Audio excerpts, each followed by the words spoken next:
இந்த யோகாவில் வந்து பார்த்தீங்கன்னா இந்த சமாதி நிலை அப்படிங்கிறது எப்படி வரையறுக்கப்பட்டிருக்கு? ஏன்னா நிறைய இன்னைக்கு வந்து பார்த்தீங்கன்னா இறந்த பிறகு ஒருவரை நம்ம வந்து சமாதி கட்டுறாங்க. அந்த சமாதி வேறு, அது வேற. அப்போ யோகாவில் சொல்லக்கூடிய இந்த சமாதி எப்படி வரையறுக்கப்பட்டிருக்கு, விஞ்ஞானத்தில் எப்படி நிரூபிக்கப்பட்டிருக்கு? சமாதி அப்படிங்கிறது, சமாதி கட்டுறதுங்கிறது வேறு. மண்ணோட மண்ணாகிறது, இயற்கையோட ஒன்றி போயிடுறது. சமாதி சமாதி அது அந்த வேர்டு அப்படி வந்துச்சு. சமாதி மண் இயற்கையிலேருந்து வந்தால் இயற்கையோட சேர்ந்துட்டான் அப்படிங்கிறது சமாதி. இதுதான் சமாதியோட நிலை. யோகத்தில் சமாதி வந்து 8வது அடுக்கு, 8வது நிலை. தாரணா தியான சமாதி. ப்ரலாங் தாரணா பண்ணோம் அப்படின்னா ப்ரலாங் கான்சன்ட்ரேஷன், அதாவது ப்ரலாங் அட்டென்ஷன்.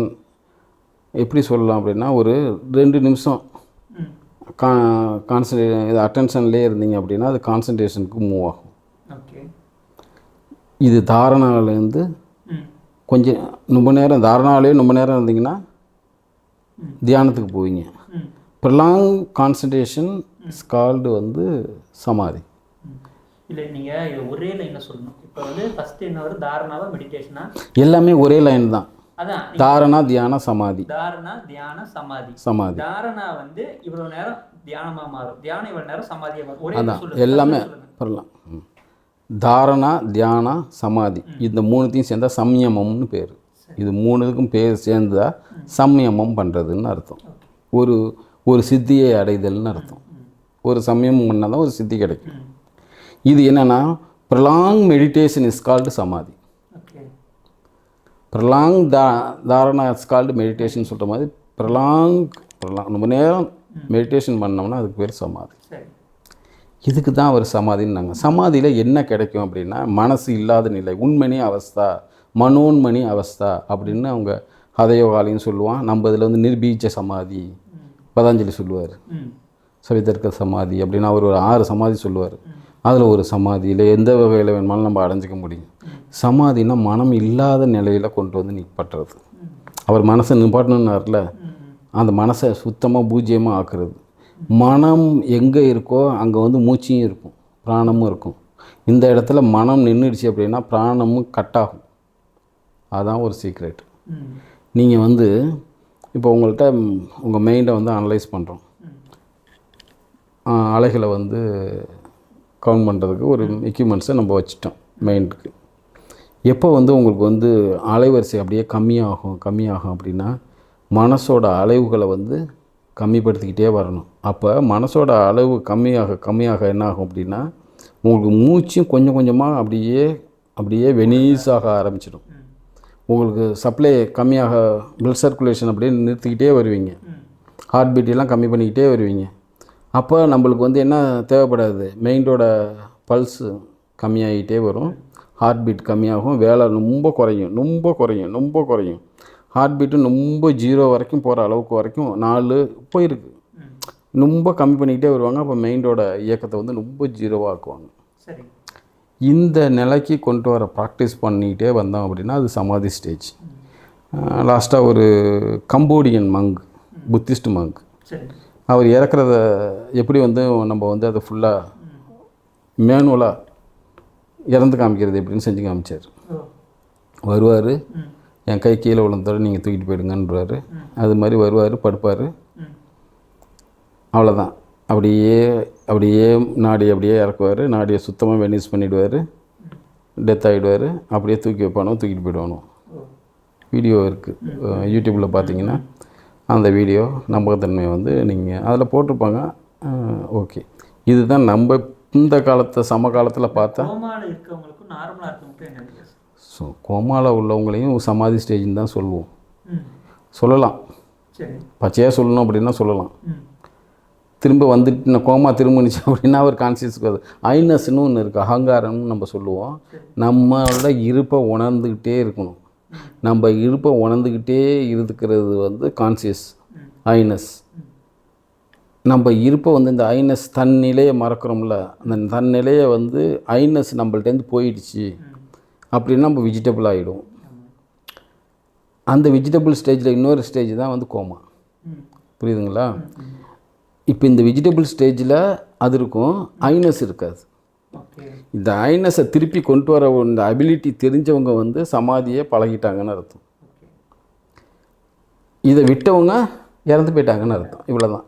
அப்போ பார்க்கும் இது வரலையா, திரும்பி வந்து இந்த ஐனஸை கொண்டு வர முடியலையா அப்படின்னா என்ன செய்யும், கொஞ்சம் நேரத்தில் மூளைச்சாவு கொஞ்சம் ஆகும், அப்புறம் வந்து இந்த இதுக்கு சர்க்யூட் கட் ஆகும், அப்படியே இறந்து போயிடும். இவ்வளோ தான். விலங்குகள்லாம் நிறைய விலங்குகள்கிட்டேருந்து தான் நம்ம சமாதியை கற்றுக்கிட்டோம். விலங்குகள்கிட்டேருந்து தான் சமாதியை வந்து நம்ம கற்றுக்கிட்டோம் அப்படின்னு சொல்லலாம். நம்ம பாரம்பரியமாக வந்தோம் அப்படின்னு சொல்கிறது வேறு. ஈல் ஃபிஷ்னு ஒன்று கேள்விப்பட்டிருப்பீங்க. விலாங்கு மீன்னு நம்ம இங்கே பார்க்கலாம். அது என்ன செய்யும் அப்படின்னா சேத்துல அப்படியே வாழ்ந்துக்கிட்டே இருக்கும். மழை காலம் வந்து முடிஞ்ச பிறகு வெயில் காலம் ஆரம்பித்ததில் சேறு சகதி அப்படியே படியும், அப்படியே களிமண்ணாக மாறும். அதுக்குள்ளார இது அப்படியே இருந்துக்கும். சரி. அப்புறம் அடுத்த சீசனில் எப்போ மழை வருதோ அப்போ வந்து அது மேலே தண்ணி பட்டத்தோட கான்சியஸ் திரும்பும், மறுபடியும் அது உயிரோட எந்த ஸ்டேஜில் உடம்பை வச்சுட்டு போனுச்சோ அந்த ஸ்டேஜ்லேருந்து வரும். இது பிபிசியில் ஒரு ரிசர்ச் ஆர்டிக்கலாகவே பப்ளிஷ் பண்ணியிருக்காங்க, வீடியோவே இருக்குது. அது ஒரு ஆப்பிரிக்காவில் எடுத்திருந்தாங்க. அங்கே ஒரு ஈல் ஃபிஷ் என்ன செய்யும், அப்படியே இருப்பான். அதை அந்த களிமண்ணை வந்து என்ன செய்வோம், எடுத்துகிட்டு போய் அப்படியே வச்சு வீடு கட்டிடுவோம். 6 வருஷம் கழித்து மழை வரும். மழை வரும்போது அது கரையும். கரைஞ்சதோடு அது மேலே வந்து தண்ணி பட்டத்தோடு அதுக்கு வந்து சென்ஸு மறுபடியும் ஐனஸ் உருவும். அது அப்படி தான் ப்ரோக்ராம் பண்ணியிருக்கும். மறுபடியும் அது உயிர் வர ஆரம்பிச்சிடும். தண்ணியை குடிக்கும், மறுபடியும் வரும். அந்த தண்ணி வந்து அந்த மழை ஓடி அந்த தண்ணி வந்த பாதையிலேயே போய் மறுபடியும் அந்த குட்டைக்குள்ளே போய் விழுந்துக்கும். இது ஒரு டாக்குமெண்டேஷன் பண்ணியிருந்தோம்.